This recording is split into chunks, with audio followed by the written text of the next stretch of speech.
Hey there. Today we're talking about ducking the halls and not your family. might might come close. Look, the holidays are not always about like merry and bright. It's not always about twinkly lights and gingerbread houses. There's real emotions and feelings going around during this time.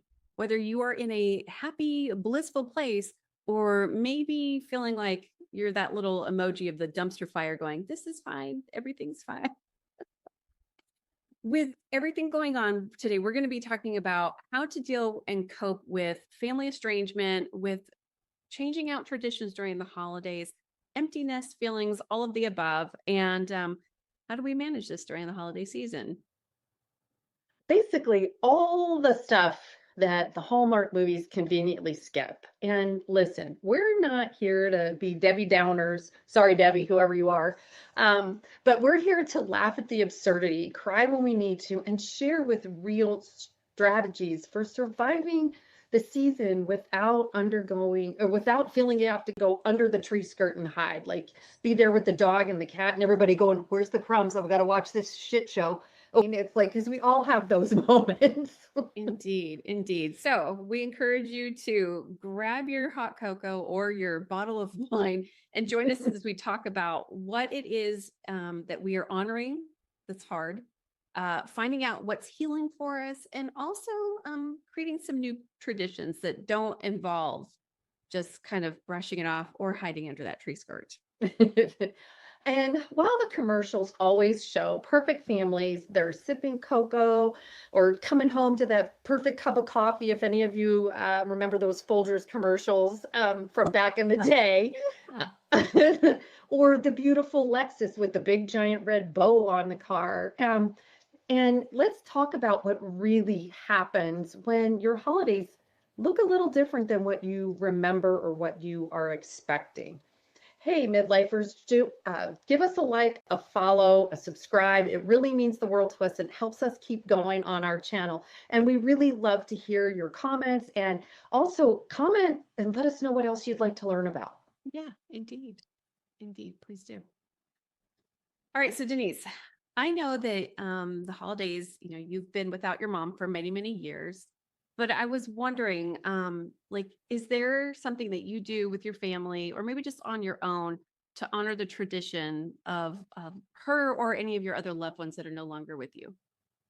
Yeah, she has been gone for a while. And it's at first I was like, I don't want to do this anymore. And I was really kind of grouchy pants about it. And Mother's Day kind of hits me the same way. And then oh gosh, I mean, and it took some amount of time. I'm going to say close to 10 years. And I finally dawned on my brain. I was like, my kids still want Christmas. My children still have a mom, right? My mom, growing up in the East Coast, there was this root vegetable called a rutabaga.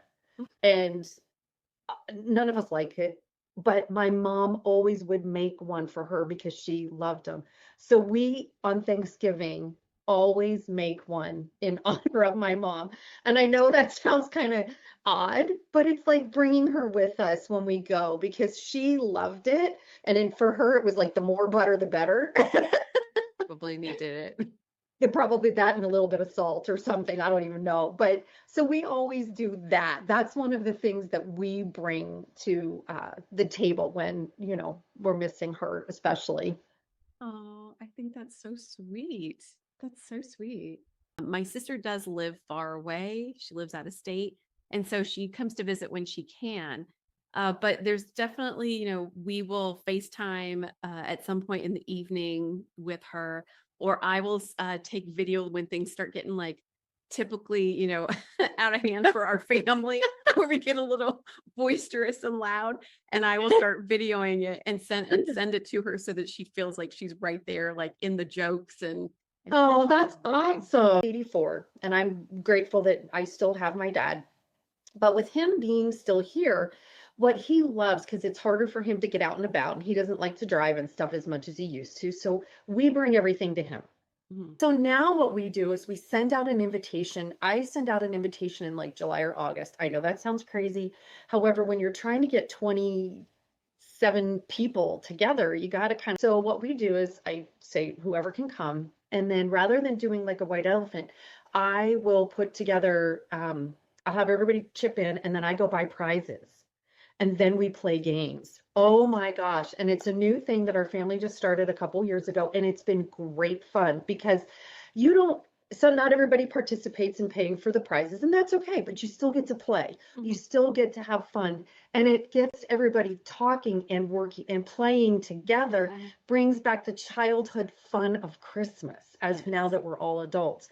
Now that I have grandchildren, there's more, there's more young children, but even they get in on it. They had so much fun last year. We played this one game called Reindeer Hoofs, and you put solo cups on your hands, and then you try to scoop up cotton balls and put them in or ping pong balls. It was ping pong balls into another bowl. Oh my gosh, my brother and his son, they were going at it. They were head to head, like knocking elbows It's and competitive. it gets competitive, but it was so fun. And it was great because, the youngest grandchild that was playing last year was 5, all the way up to my dad at 84. And so it was great fun, and everybody got to have a good time. Yes. So that's one of the things that you can implement in your family dynamic. At any point, when things are changing, whether you're grieving loved ones that are lost, there's family estrangement, it's maybe empty nest, or family members that live far away. Implementing new traditions and highlighting some of those joyful moments are, bring back that childhood wonder, and not just for holidays, but even just for a gathering or something of that nature. I know that, as I have an only child and she's 22 now. And so I know that in these last few years, we've changed up our tradition of what we used to do and made it more, adult friendly for, a 22-year-old. We no longer do gifts. We now do a trip. And so we make it about, someplace that we want to go. That's a lot of fun.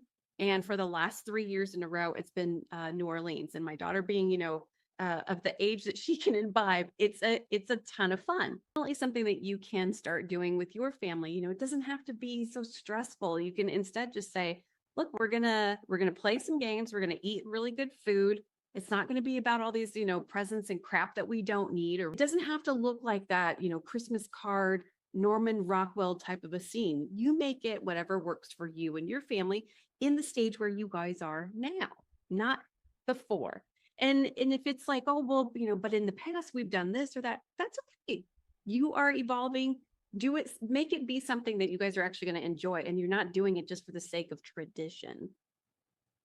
I couldn't agree more because sometimes what happens too, it's not just the passing of a loved one that can cause distance in a family. It can be relationships, it can be family dynamics. There's so many ins and outs. A lot of feelings are to the top of the surface right now because Mhm.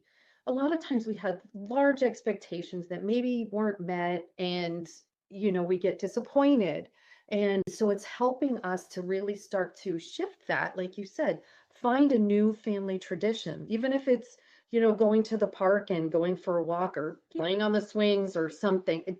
There's so many things you can do that really don't cost money and that aren't uber expensive. Yeah. you know don't, and that's the thing that's been so challenging, I think, for some families too. It's like, you know you're used to doing Christmas a certain way, and then maybe your parents retire and the resources are different, Yeah. and all of a sudden, you've got one thing for Christmas when you were used to getting 25 things for Christmas. And Mhm. it's just embracing all the different stages and recognizing that at some point you're going to be in those stages too. Yeah. Yeah, absolutely. I know, there's other things that we can do leading up to that holiday time too, to kind of be a little bit more centered, a little bit more grounded, because things can get a little crazy. Finding some holiday hacks. So here's Denise has a couple, I have a couple. Um, I'm gonna say, like, try something new entirely. Whether it is that you guys go out to dinner instead of cooking something, or maybe you order, your meal from somewhere and make it a little bit simpler for yourself.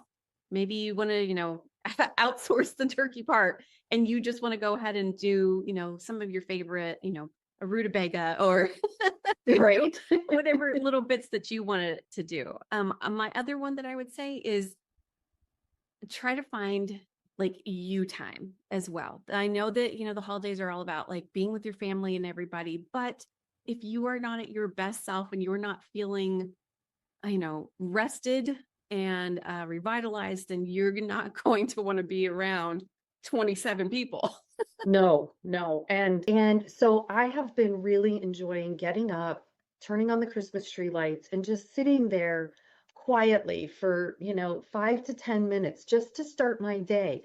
That's when we've talked in the past about meditation, it doesn't have to be this big kind of thing. It can be. It does, but just that quiet time to get your day started. Mhm. I know, especially those of you who maybe, in later 30s and 40s and still have younger children at home, it can be wild. They're off, they're crazy, they're either sleeping all day or they're up all night or whatever the case might be. And so it's yes, exactly. And finding that little bit of time for yourself to just get grounded and start your day from a place of peace and not chaos. Absolutely. But asking for help, or maybe even just, foregoing some of the things that you've done. Like I said, some of the traditions, maybe you just skip it because your energy level isn't there. And it's not that your heart isn't in it, but maybe the energy, it just isn't like quite matching up. So be okay with just skipping it this year and, doing something different instead. Right? Yeah. So Yep. just appreciate what you did get decorated and thank yourself for doing it. Absolutely. Absolutely. So look, understand that even though it's the holidays, that grief can coexist with joy during this time. Make the most of it for yourself. Find those little pieces of joy. Find those and create those new traditions with yourself and with your family.